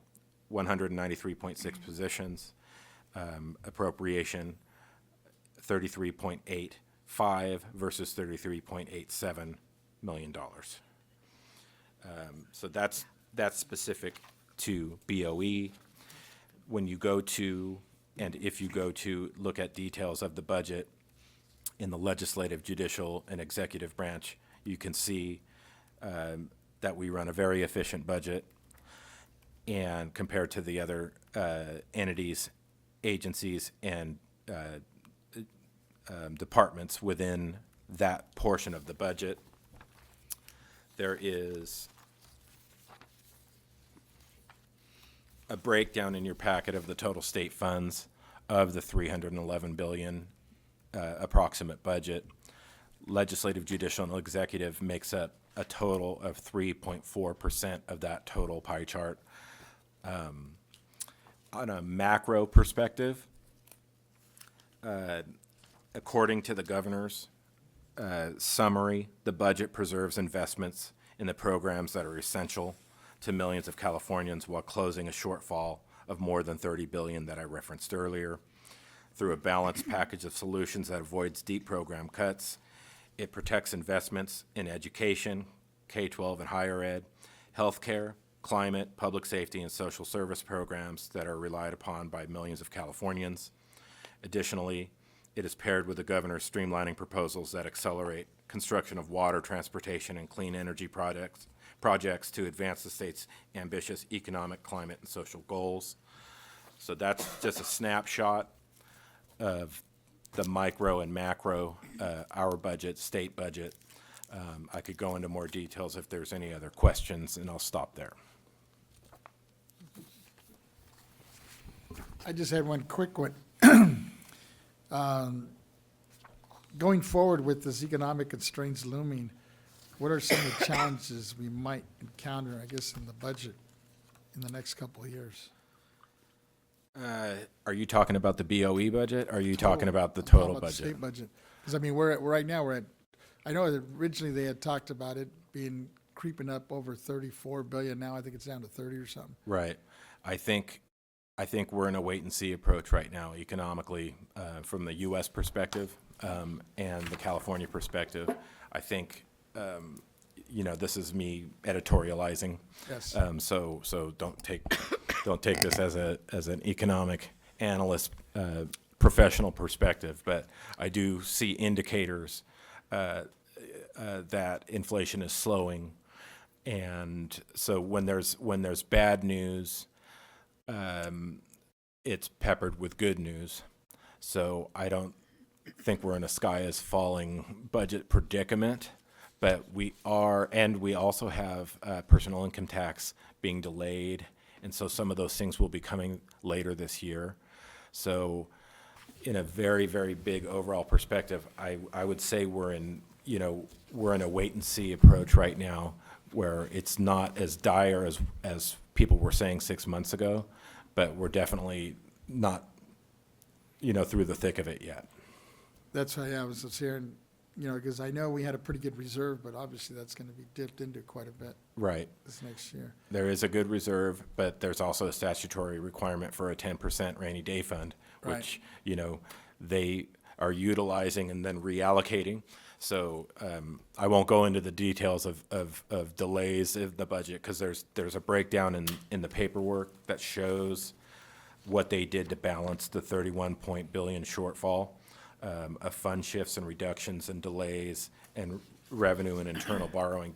That's been part of the budget process for several years. They've done this. Right. We just had much smaller general fund budgets that were closer to 100 billion when we had big shortfalls before. Now it's 300 billion and it's not as big. So they're still going through their due diligence and their constitutional requirements to put money aside, and how they utilize those funds, which are part of the budget again, is up to them. Yeah, and then I'm just hearing that the interest rate is starting to creep up, just on housing again. Yes. What about, this is obvious, we're talking about general and state, but on the BOE side, what are we looking at in terms of projections, or especially on future expenditures? Ms. Renati would be able to speak to that, Okay, that's fine. because it's outside of my scope of just our general budget overview. She spoke to it a little bit about today, what you heard about the short-term and the long-term growth and addressing vacancies and where we are with that. So I would leave that to her to answer any specific questions about our budget, but it's been very consistent from fiscal year to fiscal year. Thank you. Deputy Controller. Thank you, Mr. Angelo. I appreciate the follow-up to this request. I thought the controller thought that this was very important for a report out and for these board members as constitutional officers to be up to speed on the California state budget. I have a few comments here. The controller would like to commend the governor and legislative partners in passing this year's $311 billion California state budget to help address rising costs and tackle the state's most pressing needs, especially in the face of new challenges and uncertainties. This budget also keeps an eye on the future by leaving untapped the record $38 billion in reserves, while simultaneously protecting California's progress with targeted new investments in public safety, education, energy, and healthcare. A budget that keeps building on the California dream and maintains some of our most critical services and resources. California continues to be a global leader on climate and clean energy. The controller applauds an agreement on a historic infrastructure package that cuts red tape and fast-tracks clean energy projects that will produce clean air and water for millions of people for generations to come, all while creating 400,000 good-paying jobs. By creating a future for all Californians to thrive and prosper, this budget is reflective of what progressive and responsible governance can look like. So once again, all around, a job well done, and the future of California remains bright and steady. Thank you, Chairman. I yield back. Thank you. Yeah. Member Gaines, go ahead. Yeah, thank you. I just wanted to thank you, Mr. Angelo, for presenting all this information. Thank you again for the budget information, very helpful. And I thought it was interesting, your comments in reference to delayed time frame for paying taxes. So, maybe that catches up a little bit, and that deficit's not as perilous as was earlier reported. So it'll be interesting to watch all that. Trying to remember what the deadline is. Has it passed for taxes due, or is it still? October. Okay, so it's going to be rolling in slow, Right. to a certain extent. Right. Yeah. Okay. But some indicators have been looking better overall nationwide and in California. So Okay. that'll be a reflection of last year more than what's happening this year in terms True. of consumer confidence. Yeah. So it may not be as wonderful as one might hope, but But those delays, okay, it's interesting because those delays go past our budget year, right, but those will be taxes paid for the prior year. yeah, So it'll be interesting to see how they treat that all up. right. I would imagine Department of Finance is very busy. Yes. Yep. So All right, thank you. thank you. Thank you. Ms. Chicketty? All righty. So this is the end of the executive director reports. We're going to go to the AT&T moderator. First of all, do I want to make an announcement that we have no one in the audience who wanted to make a public comment, and we have not received anything in writing. AT&T moderator, can you please let us know if there's anyone on the line who'd like to make a public comment regarding this item? Certainly. Ladies and gentlemen on the phone, if you'd like to make a comment, please press 1, then 0 at this time, and we'll gather your name and announce you for your comment. Again, that's 1, then 0 on your phone's keypad. And at this time, we have no callers queuing up. Thank you.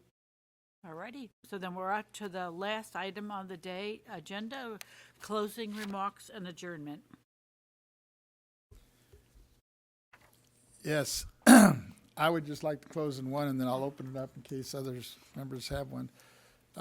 Just wanted to express my sincere gratitude to all the speakers, including the assessors who presented and participated in both our board work groups yesterday, as well as the many fellow board members and the controller and their staff on our agency staff who worked so diligently to make these important meetings possible. Their contributions ensured that significant information was brought forward before us.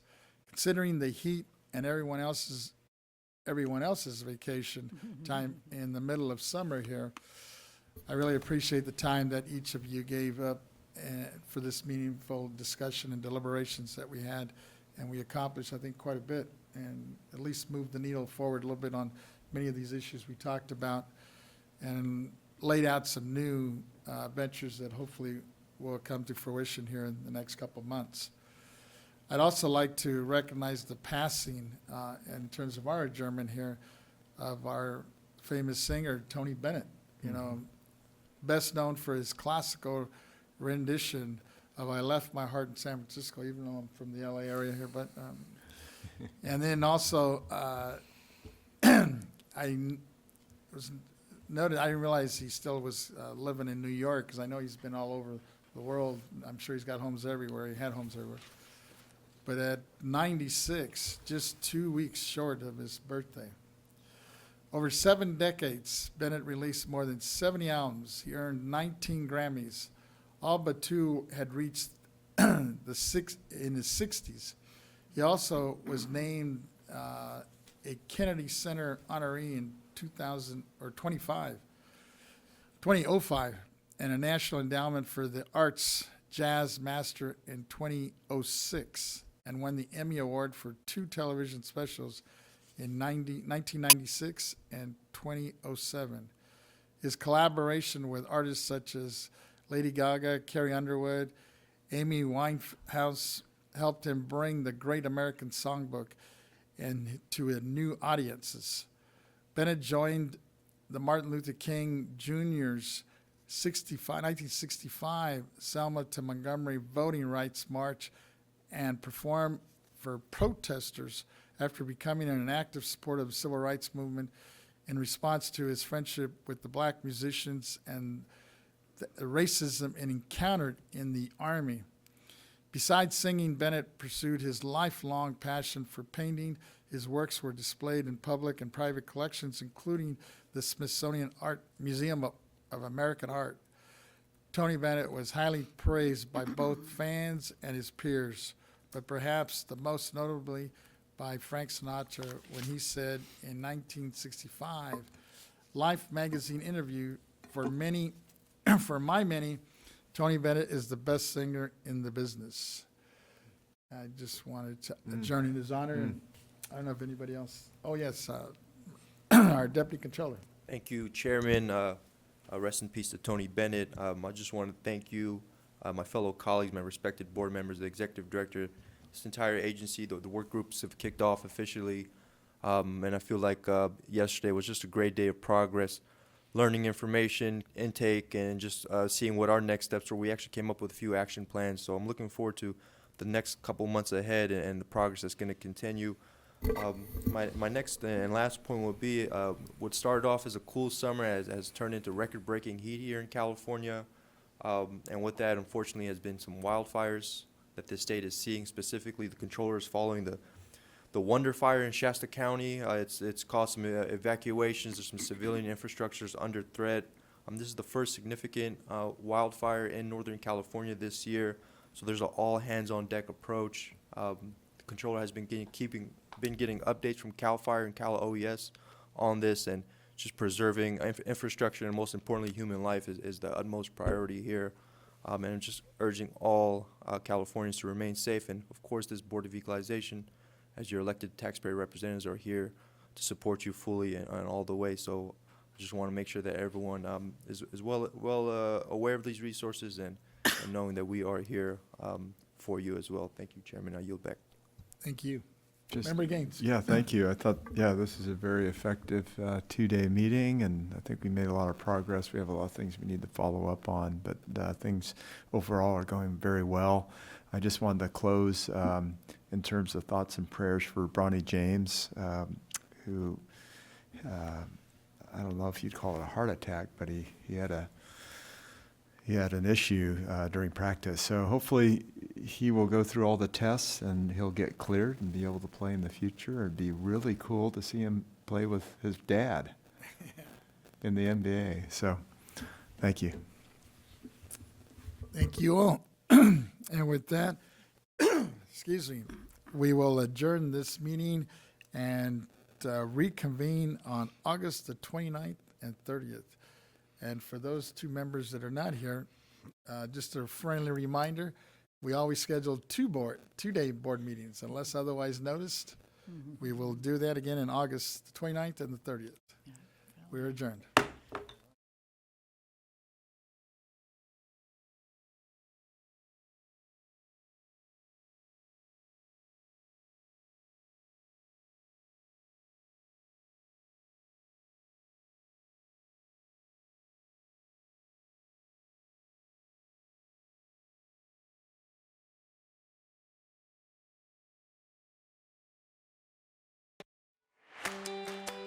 Hello, I'm Lisa Thompson, the State Board of Equalization's Taxpayers' Rights Advocate. Taxpayers and stakeholders are invited to this year's Taxpayers' Bill of Rights hearing before the elected members of the State Board of Equalization on Tuesday, August 29th, 2023 at 10 a.m. You can participate in person, by phone, or submit written comments before the hearing. We welcome comments, suggestions, or concerns on California's property tax system or the recent annual report, as well as on the alcoholic beverage tax program. For more information, please visit www.boe.ca.gov/TRA. We look forward to your participation.